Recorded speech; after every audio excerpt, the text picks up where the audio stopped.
Hi, we're here today to pull fabric for the Wander Quilt. We are at the Fabric Chic in Parkville, Missouri. Let's go in and meet Cindy, the owner.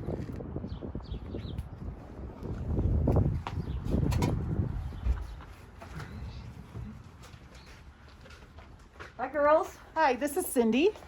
How are you? We were Welcome. hoping you would give us a brief tour of your shop. Awesome. Welcome to the Fabric Chic. Very excited to have local designers and quilt makers in my shop. I love supporting all of that, but let me give you, this is what I call the wall of fabric. My great wall of fabric. I have about 2,600 bolts of fabric kind of tucked away all around my shop, around our cutting table, around the perimeter. And we'll kind of walk down the shop, down the wall a little bit, but I like to say I'm a little bit more contemporary, but eclectic, kind of a curated collection of fabrics, a little bit different than what you'll see at a lot of other quilt shops. So I'm very proud of that. But we'll kind of walk down the wall here and just kind of show you what we got. And I don't know how well you can see, Trish, and every quilt shop needs a disco ball. I think that's really important. Got to have the disco ball. Dance parties? Yeah, we do dance parties. I can break my moves out for you. That'll get you a lot of likes on your video probably, but we will do that. Cindy also has some shop dogs who unfortunately are not here today. No, Lulu and Hazel are at home today. It's so nice out right now, so they want to be outside playing. But anyway, we carry Free Spirit, Robert Kaufman, Wyndham, Ruby Star Society, Moda, but we have just a really wide, eclectic collection of fabrics in the shop. A lot of Tula Pink, probably the most Tula Pink in the area that we have. Anna Maria Horner, the Quilting Cowboy, Juicy Juice, to name many. Ruby Star Society, I said before. And you do classes, correct? Yes, we do. Next door in my what we call the sewing lounge, we do a lot of classes and workshops, from quilt making to bags to just started a new thing called the Slow Stitch Society, all on hand stitching. Just kick that out. You can see all of this out on my website, thefabricchic.com. But we are starting to add more and more classes. People are ready to jump in and take classes. We still keep them kind of small so we can social distance. We also do sew days. A lot of people want, pay and come and do a sew day, bring your sewing machine and projects and have fun for a day. We do those, single days, but also do weekend ones as well. Well, awesome. Thank you so much for showing us around, Cindy. You're welcome. And thank you for letting us take our movies here. Well, thanks for taking and having your movies here.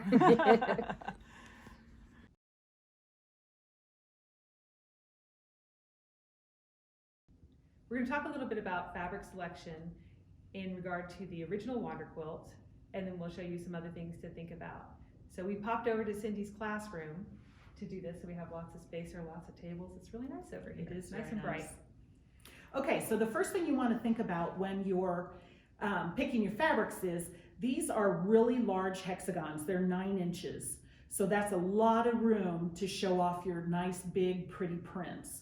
But you don't just want the big prints, you want the medium and small prints as well, because if it's all the same scale, it's gonna all blend together and you're not gonna get that sparkle you're looking for.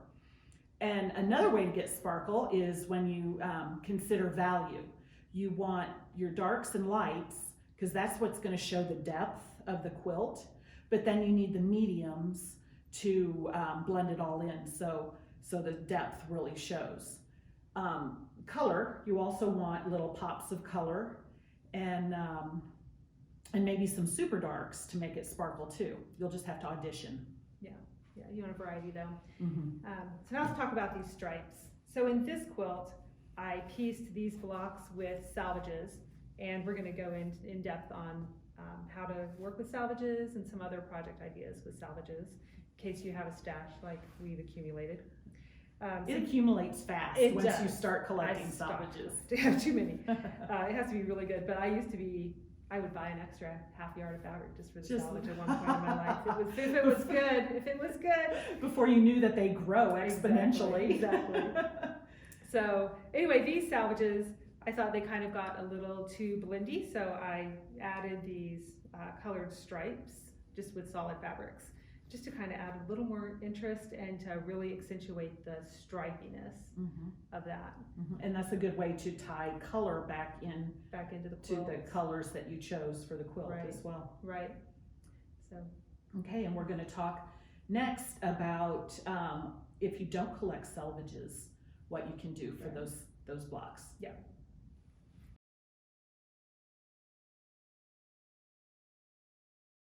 So what makes this quilt work is the stripe, the hexes that are stripes. And there's several ways you can approach that. We talked about the selvages that you can use, or the piece stripes, but you can also get fabric that is linear, that looks striped, or you can use an obvious striped fabric, whatever you want there. So let's talk about some fabrics that are linear, but not necessarily a strong stripe. So here is one, obviously a stripe, and this would work really well. It's got a variety of colors. It's a strong stripe, so you really can see what's going on. This is another one, not necessarily supposed to be a stripe, but it definitely is linear, and that would be so cute. Really cute. Lots of fun. All right, this is one that, yes, it is linear-ish. It's not a strong stripe effect, but you could certainly piece in additional little strips in there to make it more strong. And this is an example, if you really fall in love with it and want to make it work, you can probably make it work. This is a fun one, definitely a stripe. I don't know if you can see, those are little spoons and forks, just very cute if you're doing a food theme. Another way you could handle this too, you might want to piece in more to give it some more color, or look for that same print in a different colorway and use those. That way. Yeah, and piece it that way. Okay, here, this is Trish's favorite. She really likes this one. Yeah. I just think it's a really unique stripe, and I love the negative space in this stripe because I think it really accentuates that line. It does, and it's very pretty orangey and blues. Right. Very pretty. Yeah, so it's pretty, it's a soft design, but that negative space really tightens it up. Yeah. This is probably my favorite one. It looks like sweaters. So if you're doing a winter theme wander, this would be really good. But definitely linear, definitely a stripe, and all the different colors. So it's very cute, very, very cute. Okay, so here's one. This is very linear, but it's not very strong. It's too small scale, and it's just kind of blah. It's kind of fade away. Yeah, it's just kind of blah. Because you really want that stripe to be the showpiece. Dynamic. This is so fun. What an unusual stripe this would be. And again, this comes in different colorways, so you could mix and match or just use all this one. Yeah, and you could use it probably either way. You don't mind your numbers being sideways. And you know I don't. You don't. This would really be stripy, although it still has that linear feel. So yeah, that's good. And this is a fun one. Yeah, and this is a real fun one. This obviously linear, but not an obvious stripe. But boy, could that be a lot of fun. Just the especially with meadow. the tilting of the hexagons as you go across. Oh yeah, that could be fun. Okay, cool. All right. So stripes come in two varieties, right? You have down the bolt and across the bolt. So in case you don't know the difference, we thought we'd talk about it. So here's down the bolt, where the stripe just runs continuously down the entire bolt. Forever. Goes on forever. And this is across the bolt, where the stripe runs from selvage to selvage. So it just goes across the bolt. And this is the way the instructions read for cutting the hexagons in the pattern. They are for across the bolt. So we'll address that as we go through the quilt along, the difference in cutting across versus down the bolt. And in the newsletter, in the welcome newsletter, we'll talk about the difference in yardage, which is pretty slight. So, okay. And now we'll move on to fabric selection. All right.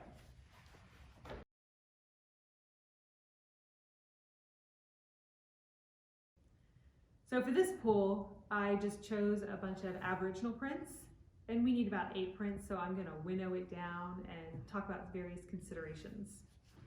So these first 2 prints, they are the same print, so I'm ditching one of them. And I feel like this black and red really doesn't go very well with my color scheme. So he's out. But I like this one because it's got a lot of dark in it. So that's gonna help pop other colors off. This I like because it's got a lot of interesting details. So those would look really good in the large hexagon. So that's a good large print. This is kind of a surprise. I might be able to use this as my stripe.